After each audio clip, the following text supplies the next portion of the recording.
When in ancient days, where heaven was separated from earth, when in ancient days, where barley was harvested, when in ancient days, where boundaries were set and borders fixed, where rivers and canals alike were purified and wells were dug in search of water, where the bed of Euphrates, the plenteous river of Uruk, was opened up, and holy Anu placed upon the throne the great kings of the ages, when the weapon of Kabbalah was held high in battle, and the goddess, lusty Inanna, watched war with glee, her appetite only sated by the spilling of blood and the splitting of body, when her laugh sauntered through the massacres, and her presence brought blessings and misfortune both, when the dark-haired were blessed with long life, and warriors descended into battle with beckons and bloodlust, where they forgot their fears and worries of tomorrow and committed steel against flesh in honor of their kings. And when the warriors met their enemies with swords and shields, and where their enemies met them with animus and rage, only the gods could decide who would live and who would die. And at the front of it all was Enmerkar, son of Utu, whose presence earned him great goats and stags. It was his presence that earned him the relief of his people, and it was his presence that earned him the fear of his enemies. It is with him that this ancient tale begins. They marched through the eastern highlands in the strictest formation. The great king Enmerkar would not have had it any other way, and besides, it would not do to misstep here in this tricky terrain. In any case, the gods were watching. No doubt Utu, Inanna and Sin had front row seats in the heavens, watching them toil on the way to the enemy. In awed silence, Lugalbanda put one foot in front of the other. He could hardly believe his company. Legendary warriors spoken of in the highest regards, the sort of men that King Enmerkar would have handpicked for his own personal entourage. Now they were here, men of renown, men of power, men who Lugalbanda couldn't help but feel dwarfed by. He felt like half a man in their presence. Then again, perhaps that was the sickness. They were only halfway to engagement with the enemy, and yet Lugalbanda could barely keep his head up. He jerked like a snake, his head dragged as if being pulled, more like a gazelle caught in a snare than a battle-ready warrior. No longer did his hand have a sure grip on his weapon. Much less could he even lift it.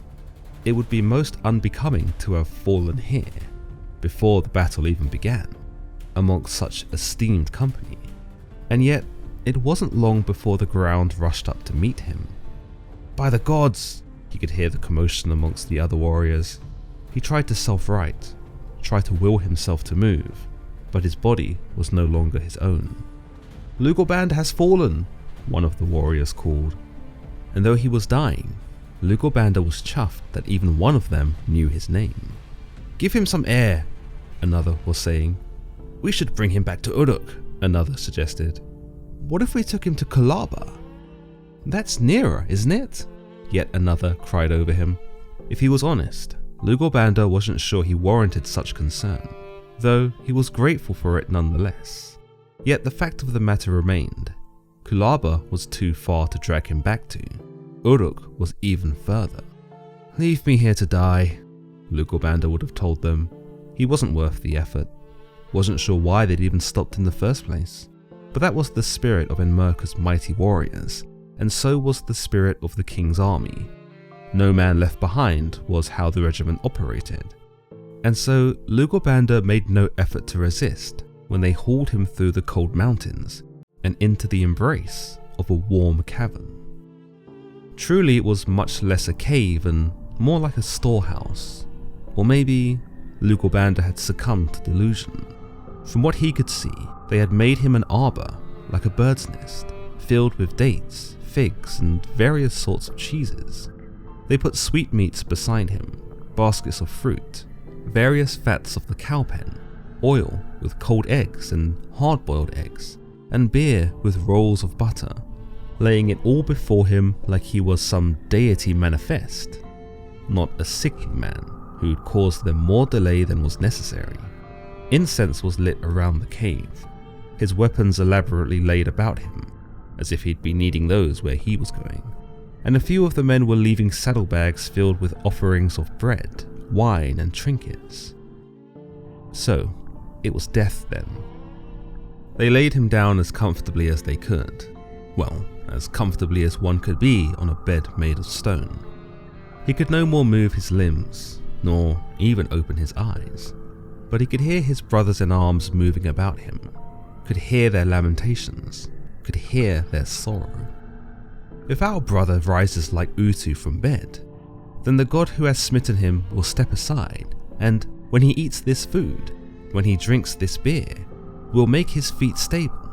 May Utu and Inanna and Sin bring him over the high places of the mountains, to brick-built Kalaba and Uruk, where he may walk and live again.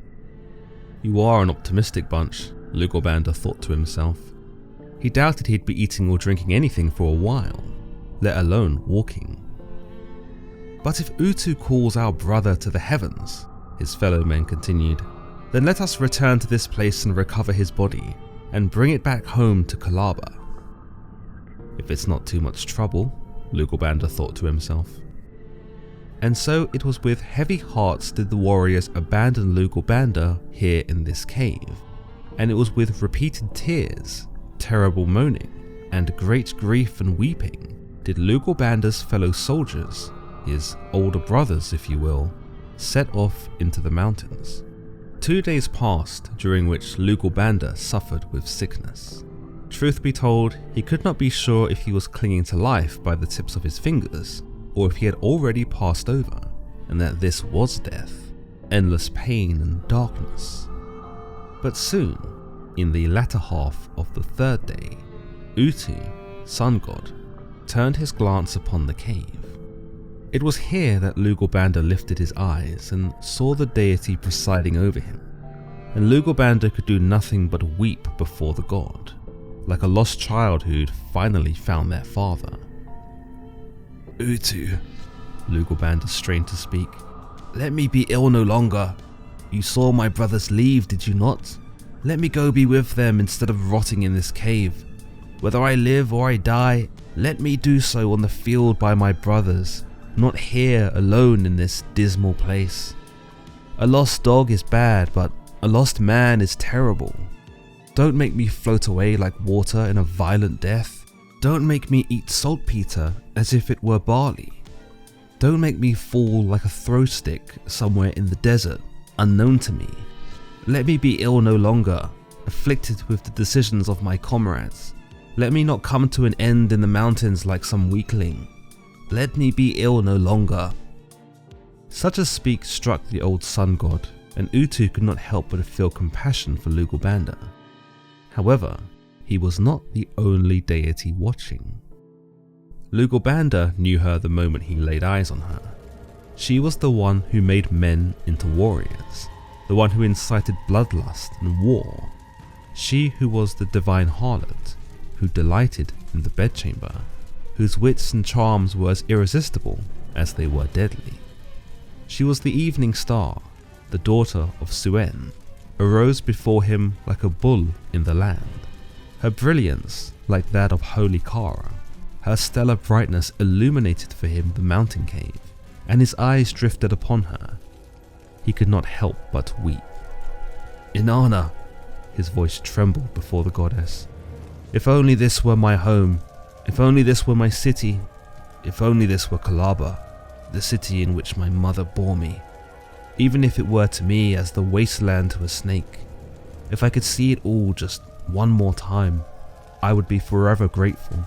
If it is my time to die here and now, then lend me the strength to die by my brothers in arms. Let me die giving you a show you won't soon forget, for I know you crave for blood the way I crave for life. The goddess smirked. She'd heard the words of dying men since the dawn of time, though to say she was unmoved would have not been entirely correct. There was passion in him, this Lugalbanda. There was fight in him. There was something almost divine lingering in his very soul that one could not find in any mortal man. So Inanna enveloped his heart with joy, relieving him of his anxieties and allowing him some moments' peace. By nightfall, there was a third visitor who'd become aware of this sickly man in the cave. It was said he shined in the heavens like the morning star, though others had seen him in the darkness of the night, emerging as the moon to glance over a sleeping mankind. He was unmistakable to Lugalbanda's eye, the beloved son of Enlil, dressed with lapis lazuli, illuminating the cave with his very presence, the moon god, Sin. "You have been a beacon of justice for many years," Lugalbanda addressed him. "Is this any justice for me, he who wants to fight, to be relegated here to this cave, to die a slow and painful death? You who hates evil cannot surely stand by and watch evil unfold upon me. Sin, moon god, beloved son of Enlil, I beseech you to find it in your power to restore me back to health, and with new life, I swear to speak of your name forever." Sin acknowledged the good inside Lugalbanda, and with his words, he gave him the power to rise from his deathbed and stand on his own 2 feet. By the next morning, Lugalbanda came out from the mountain cave. The sun had never felt so warm on his face, the air had never been so cool, nor had it ever tasted so sweet. So this was life then. At least, this was what life looked like to a man who had been to the brink of death. There were plants here at the mouth of the cave, plants he hadn't remembered seeing on his way in. "Eat them," came Utu's voice, unmistakable, somehow echoing between his ears and all around. "Eat them?" Lugalbanda frowned. By the gods, he was hungry, but surely it would have been better to have eaten the provisions his brothers had left. The plants weren't hideous by any means, but they were hardly delectable. Definitely not the sort of thing you choose to break your fast with. "Eat them or die," Utu's voice again, far more demanding now. So Lugalbanda nibbled at the leaves, cautious at first. When he found the taste acceptable, he gobbled them up, and didn't stop to think of how strange it would have looked. "Good," Utu declared. "Now go to the river and drink." And so Lugalbanda did as he was told, washing the earthy taste of the plants down with the purest water he'd ever tasted. "What will you have me do now?" he asked Utu, speaking openly to the sun as if it might answer him directly. But there was no response this time. There was nothing now. Nothing but the wind whistling through the mountains. He was alone, again, but he wasn't dying. No, he was alive. In fact, somehow he felt different, almost more than alive, if such a thing was possible. Was this how a man was meant to feel after he had overcome disease? After he had conversed with the gods? After he had eaten plants? Damn it, he was still hungry. The cheeses, dates and bread that had been left for him wouldn't satiate his appetite, no. He needed something bigger. His stomach demanded it. From that spot, he sped away with the speed of a horse, like a lone wild ass of Kakan, like a large powerful donkey, bounding along at a speed that no man ought to have been able to muster. There was no one out here in these parts, no soul except his own. It was with some relief did he find a wild brown bull, tossing its horns, meandering in the grass, sniffing its nose at the foliage. Where Lugalbanda was from, it could take up to 3 men to fell one of these beasts of this size, and yet such limitations did not seem to apply to him anymore. Without much thought, he dived onto the bull, captured it in one swift tackle, before driving his knife into its neck. He had never been so brazen before, never so strong. What's more, the beast should have taken another 3 men to successfully haul it to be skinned, but Lugalbanda found it weighed almost nothing. It fit around his shoulders as easily as a scarf might have, and though he'd always been strong, Lugalbanda knew that such strength was reserved surely for the gods alone. What was in those plants he'd eaten? What was in the water he drank? Just what had the gods done to him when they gave him new life? Hunger. That's what they gave him. The bull should have been enough to feed 3 men for 3 days, yet Lugalbanda found that a few goats he'd seen on the wayside would do just as nicely as an appetizer. Just as he'd done with the bull, he felled the 2 goats with all the ease of a man pushing over a child. One moment the goats were alive, the next they were slung over his shoulder, joining the bull. Yet despite setting down to cook his game, his eyes began to get heavy.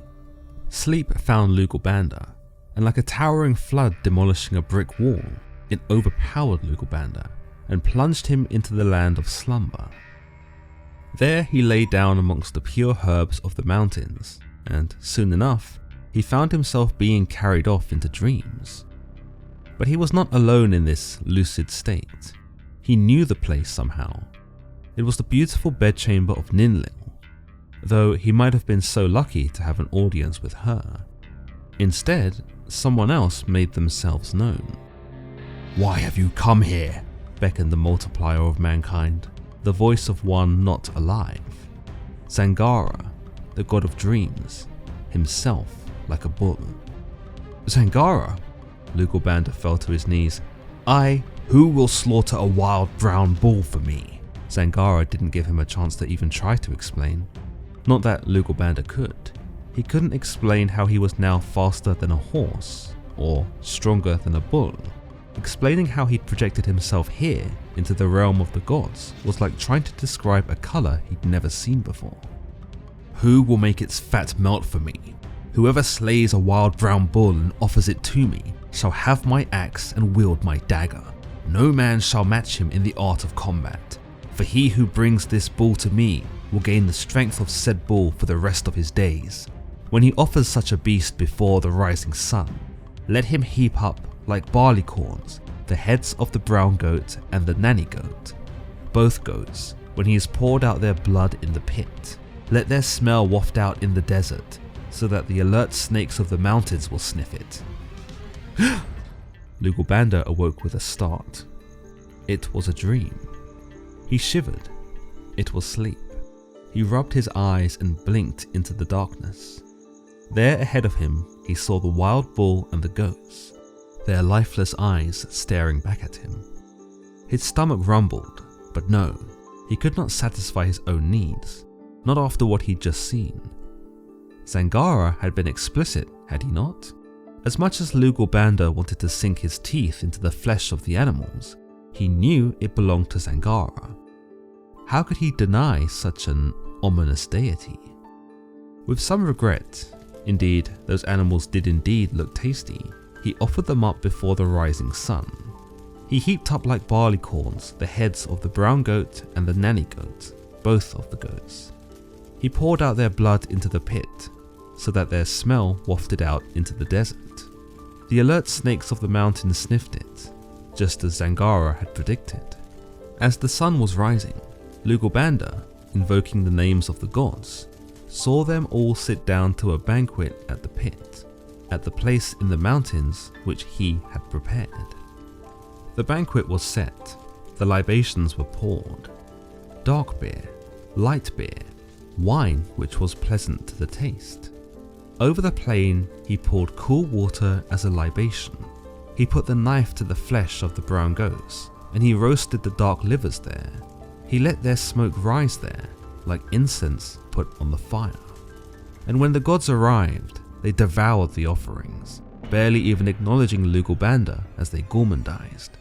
They had no use for cutlery, no use for decency, no use for anything save for their hands, which they used to pluck apart the meat and shove down their throats.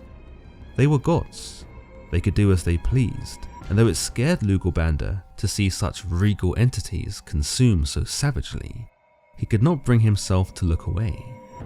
Once the meal had concluded and the gods recomposed themselves, they gathered before Lugalbanda and spoke with him. "It was I who gave unto you divine encouragement so that you might survive," Utu spoke first.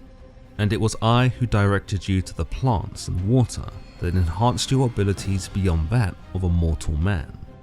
And it was I who wrapped your heart with joy, so that you might weather the storm of sickness instead of laying there to rot in your own sweat and waste, Inanna told him.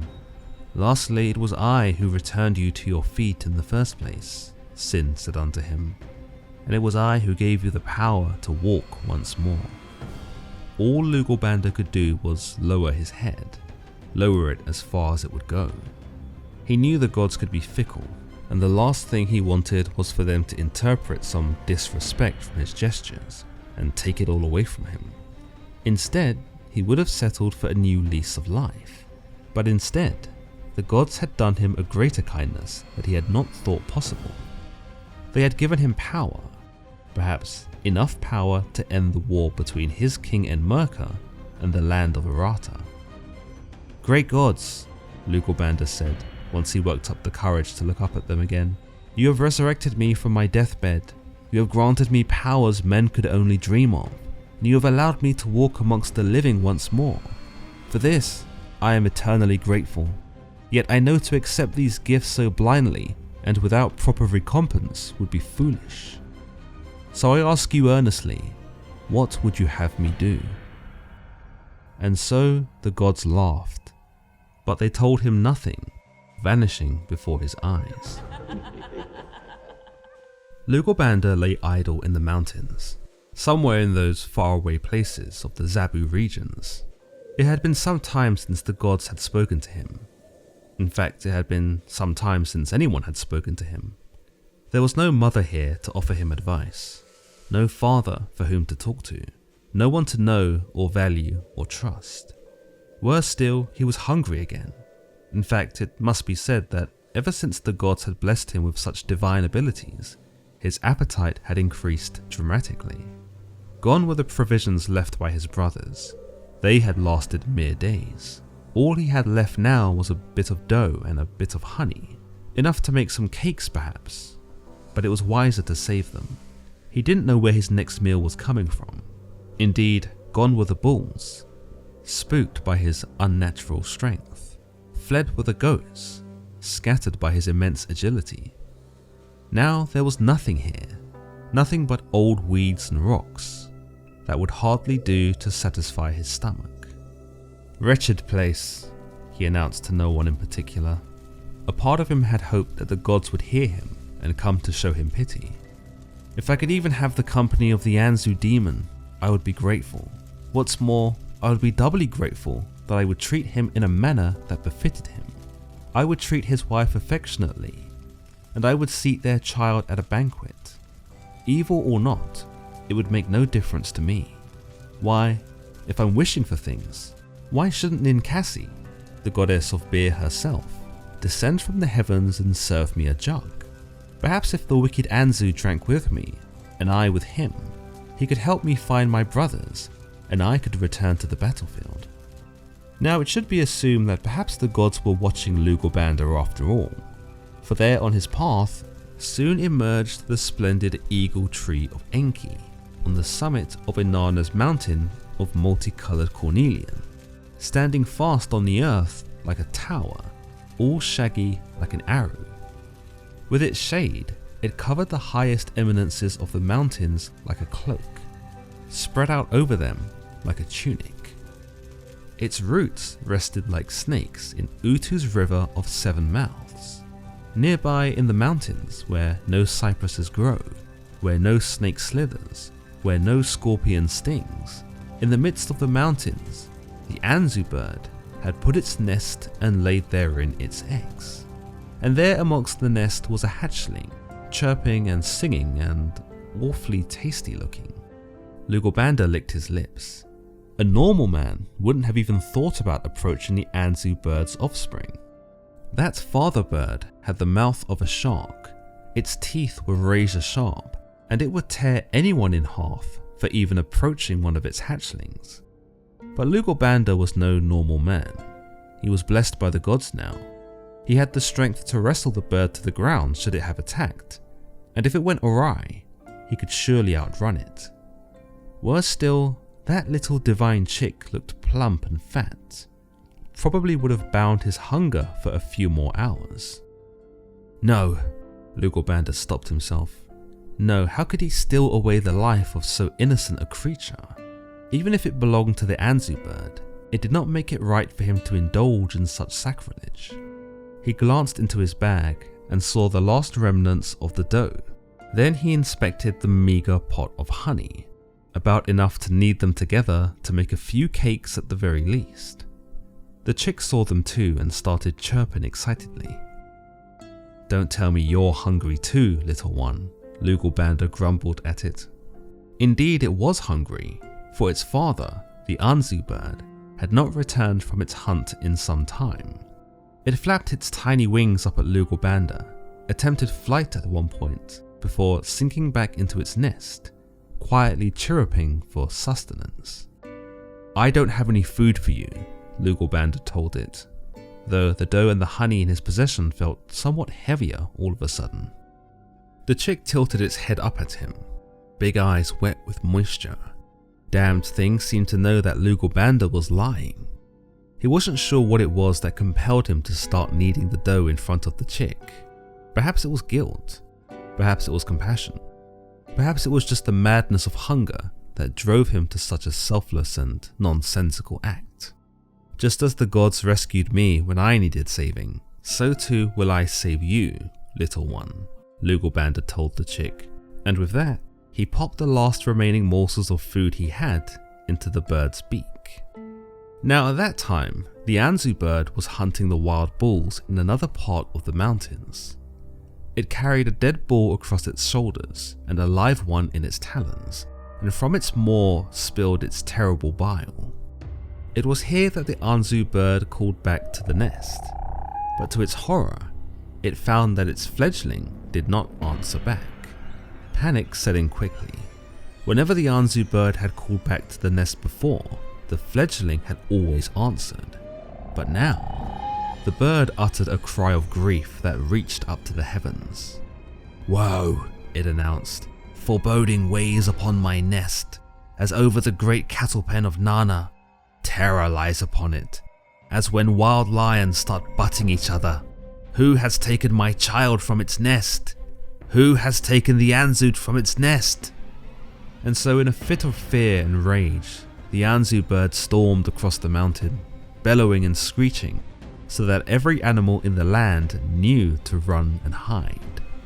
"Should I never find my child again, I will inflict 1,000 years of pain and misery across these lands, and no goat, no bull, no man will ever know rest for all of their days."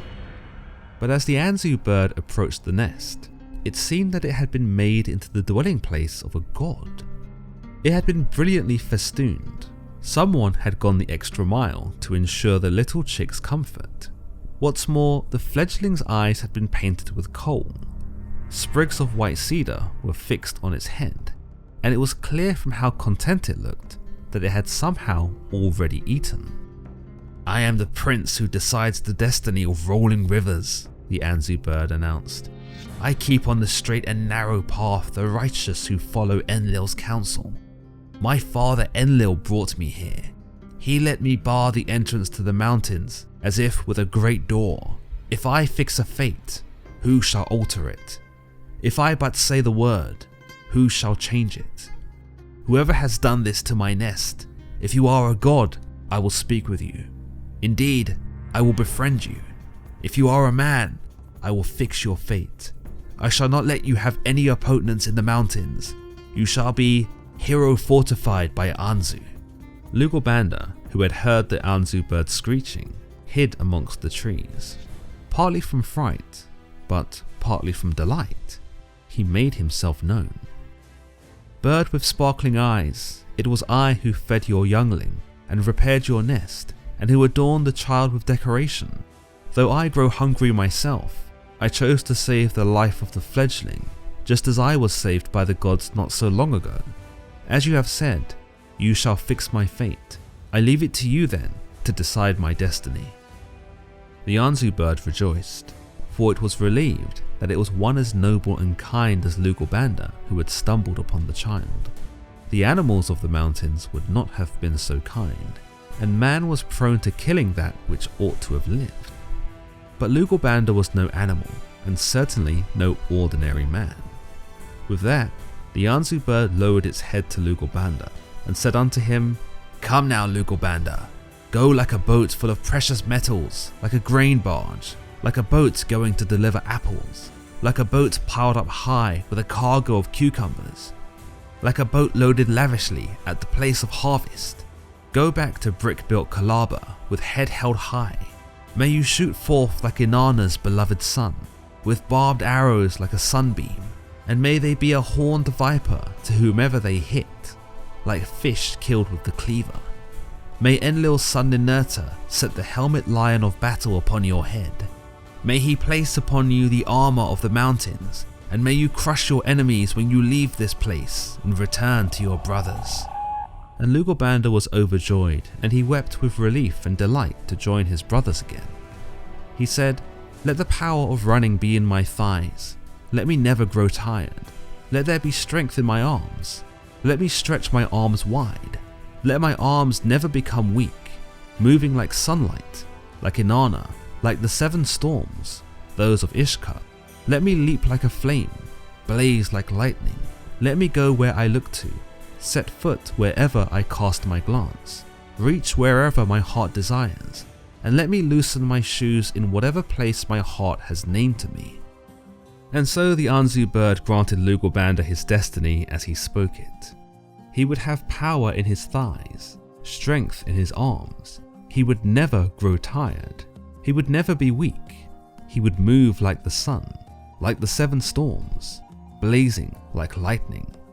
Wherever he looked to, wherever he set foot, wherever his heart desired, he could loosen his shoes in whatever place his heart would name him. From there, the Anzu bird took to the skies and spied Lugalbanda's brothers from above. "Lugalbanda," he spoke once more, "I shall give you some final advice that ought to be heeded. What I have told you, the fate I have fixed for you, do not tell it to your comrades. Do not explain it to your brothers. Fair fortune may conceal foul. It is indeed so. Leave me to my nest. You keep to your troops." With that, Lugalbanda bid the birds farewell and set out for the place where his brothers were. The warriors of Enmerkar's army were not faring particularly well. They had made a relatively successful advancement upon the city of Arata, but their efforts to breach the city's walls had been futile. Regardless of strategy, knowledge, and sheer will, the generals in the war tent could not find a way to overcome such defiance. Worse yet, Arata's greatest fighters had foiled their attempts at a siege, beating their men back and keeping them at bay. Arata might have been on the defensive, but it wasn't going down without a fight, and it had plenty of fight left to give. The same though could not be said about Enmerkar's men. Morale was low and provisions were even lower. Soon Enmerkar and his army would have to retreat, empty-handed and weary from the fight, and from there they could only pray that Arata's men did not chase them on their way out. It would have been easy to have picked them off when they were skulking away, licking their wounds. As far as Enmerkar and his generals could see, it was only a matter of time before Arata launched a counterattack, and then, well, then it would have been too late. "Pray to your gods," Enmerkar told his generals. "Pray to them so that we might still be delivered." "But sire," they all sank to their knees, "do you really think the gods will take pity on us?" Enmerkar grit his teeth. "Right now, I'm counting on it." About 2 hours away from the encampment, Lugalbanda's brothers felt something shiver in the air. It was the wind. No, it was a hurricane. No, it was a storm. A violent wave ripped through the enemy camp, sent men barreling left and right, tossed about like toys from a child's basket. He was like a pelican emerging from the sacred reed bed, like a deity all unto himself, stepping from heaven to the earth. His brothers recognized him immediately. "Lugalbanda!" they rejoiced. "How can it be? What sorcery shown to our very eyes!" they cried. "Come now," they took him by the hands, took him by the arms, touched his hair and his face so as to make sure he was real. "Lugalbanda, you are here again. The troops had abandoned you as one killed in battle. Certainly, you were not eating the good fat of the herd. Certainly you were not eating the sheepfold's fresh cheese. How is it that you have come back from the great mountains, where no one goes alone, whence no one returns to mankind?" Now Lugalbanda was about to tell them all what had transpired, but he remembered the words of the Anzu bird, who had warned him not to reveal too much about his destiny.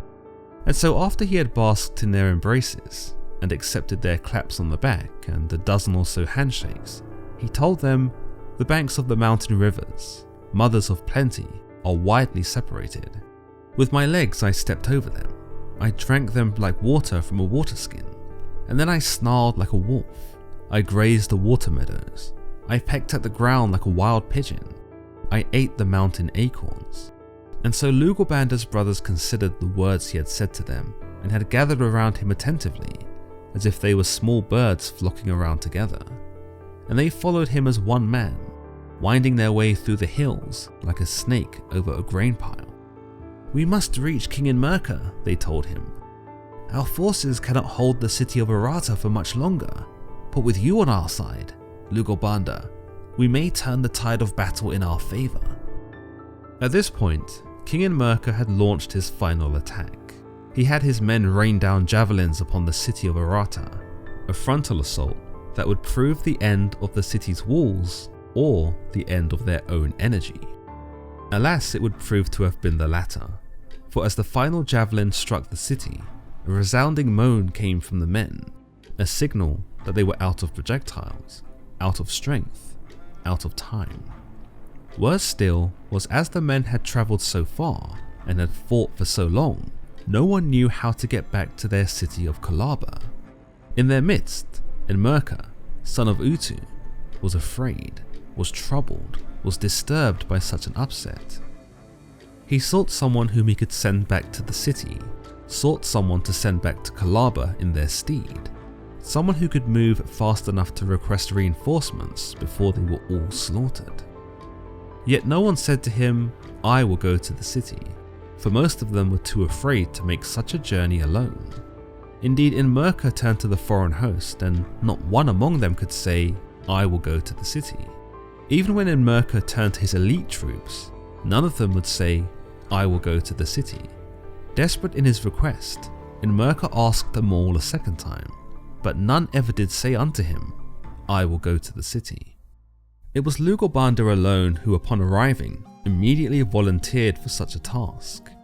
After all, who could run faster than he who had been blessed by the gods? "My king," he started, "I will go to the city. None shall go with me. I will go alone to Kalaba." Now, King Inanna had by now heard of Lugalbanda's exploits, how he had been left in a cave to die, and yet had returned at some ungodly speed, and dashed warriors left and right who'd been unfortunate enough to be caught in his velocity. "So it is you then?" Inanna looked him up and down. "Your request puzzles me, for I've heard it said you can move like the wind and fight like the bear. Tell me, Lugalbanda, if I did seek to send an entourage with you, who would truly keep up pace with one such as you?" "You do me too much kindness, your highness." Lugalbanda lowered his head. Perhaps it was best not to confirm such exploits. The Anzu bird had implied he ought to play his cards close to his chest. If he could save his brothers from a defeat from Arata, then he would, but he would not disclose anything that needn't be shared. "If you go to the city, none shall go with you," King Inanna swore by heaven and earth. "You shall go alone to Kalaba, but swear to me that you will do me one favour on your journey." "Name it," Lugalbanda said. "Once upon a time," King Inanna started, "my princely sister, holy Inanna, summoned me in her holy heart from the bright mountains, had me enter brick-built Kalaba. There was a marsh then in Uruk. It was full of water. Where there was any dry land, Euphrates poplars grew there. Where there were reed thickets, old reeds and young reeds grew there. Divine Enki, who is king in Eridu, tore up for me the old reeds, drained off the water completely. For 50 years I built. For 50 years I was successful. Then the Martu peoples, who know no agriculture, arose in Sumer and Akkad. But the wall of Uruk extended out across the desert like a bird nest. Yet now, here in this place, My attractiveness to sweet Inanna has dwindled. She has forsaken me. Behold, she has scattered my troops, ruined my strategy, left us here to rot. She has run away back to brick-built Kalaba and forgotten me. If she loves her city and hates me, then why has she bound the city to me? If she hates the city and yet loves me, why does she bind me to the city? I will know her reasons. Can you visit her temple, Lugalbanda? If the mistress has truly forsaken me, then at the very least, I would like to return home and not die here in this foreign land. She can take my sword from me myself, and she can shatter my shield, but at least bring me home. It is as you wish. Lugalbanda knelt before the king. Wasn't like he could tell the king no, could he? Still, Lugalbanda had his reserves about visiting the temple of Inanna, that goddess who had wrapped his heart in joy, who'd been one part of the Trinity who'd resurrected him from the grave. It was she, amongst Utu and Sin, who had given him these powers. What would the cunning goddess of love and war have in store for him? If he was being honest, he dreaded to think. The temple came upon him faster than he'd have liked. The journey should have taken weeks, not seconds. His brothers had begged him not to go alone, that they would journey with him, that they would keep up no matter how fast he ran. But alas, Lugalbanda knew that to wait for them would be to squander the precious time they had left. Besides, he wasn't quite sure what to expect when he walked through those temple doors. Would Inanna be pleased to see him? Would she even remember? It was midnight when he entered her temple, and there she was, sat on her cushion, enjoying the offering table fit only for a goddess. She didn't look at him straight away, too busy glaring at which sweet cake she was going to try next. Quietly, he bowed and prostrated himself on the ground before her. "Come now, Lugalbanda," she spoke. "We are far too acquainted now for you to be throwing yourself at my feet in such a manner." She looked at him like he was the sheep and she was the shepherd, like she owned him. "What news do you bring me then?" She spoke as if already knowing. Lugalbanda lifted his head, tried his best not to choke on her beauty, had to remind himself of how ghastly she'd looked when she and the other gods had ravaged his offering. "Enmerkar, son of Utu, has requested me to find out why and if you have forsaken him. He is on the verge of obliteration as he besieges Arata, yet it is only a matter of time before the enemy launches their counterattack and makes sport of our weary soldiers." "Sensitive Enmerkar worries too much," Inanna snickered. "But since he is so flustered, I will tell you what to do, Lugalbanda. Tell him to go to the end of the banks at the water meadows, where the river is clear, where it gleams in the sunlight, where the fish eat honey herb, and the toad eats the mountain acorns, and all the inhabitants play happily together. Here he will find the tamarisk. One lone tamarisk. It stands alone. Should he wish to maintain my favour and win his war against Arata, he must cut that tamarisk and fashion it into a bucket. He must tear up the old reeds in that holy place and collect them in his hands. Then he must catch and cook one of the shahamash fish, garnish it, and bring it as a sacrifice to me. Then I will lend him my strength, and he will see the battle won." "I don't understand," Lugalbanda shook his head. "What could this fish possibly mean to you, goddess?" The goddess merely shrugged her shoulders. "I simply wish to sample it. If Enmerkar can bring it to me, I will reinstate my favour with him." "Will that be all then?" Lugalbanda asked. The goddess stepped in front of him, closer than he would have dared to have got on his own. He should have averted his gaze, should have bowed, shouldn't have stood there as transfixed on her as he was. "If dear Enmerkar carries off from Arata all of its worked metals and smiths," Inanna started trailing her finger against his chin, "and if he carries off all the worked stones and its stonemasons, then I'll surely bless him with my favour again. Tell him to renew Arata once he has won. Tell him to settle there, and in doing so, Arata will be his." She smelled like nothing he'd ever smelt before. It carried the bite of myrrh cracked open over hot coals, sharp and tangy, with date blossoms, sweet and intoxicating. Each breath he took made him less inclined to leave her presence at all. "Well, Lugalbanda," she prompted him, "will you deliver your king as he is asked?" He had to pull himself, literally pull himself away from her. Damn her, goddess of love and war. If he looked at her a moment longer, he'd probably not have left her temple at all. Averting his gaze, he bowed before her with not a word said, and turned his back without so much as a thank you. "Luck to you then, Lugalbanda," Inanna snorted, an all-knowing cackle escaping her lips. He should have kept walking, should have kept his eyes fixed on the temple exit, should have kept his damned mouth shut, but it came out all the same. "Why me?" he asked. "Why did you, Sin and Utu choose to save me and bless me with these powers?" He thought he heard her laughing at him, sweet silky laughter that pulled at him, tempting him back to stare at her just one last time. Indeed, he turned to look at her, just one last look. But just like the last time, she was gone. As always guys, if you've enjoyed today's episode, then don't forget to leave this video a like. This is a retelling of the Epic of Lugalbanda. I definitely took some liberties when telling this one. The text is pretty damaged and broken, so it does require a lot of interpretation.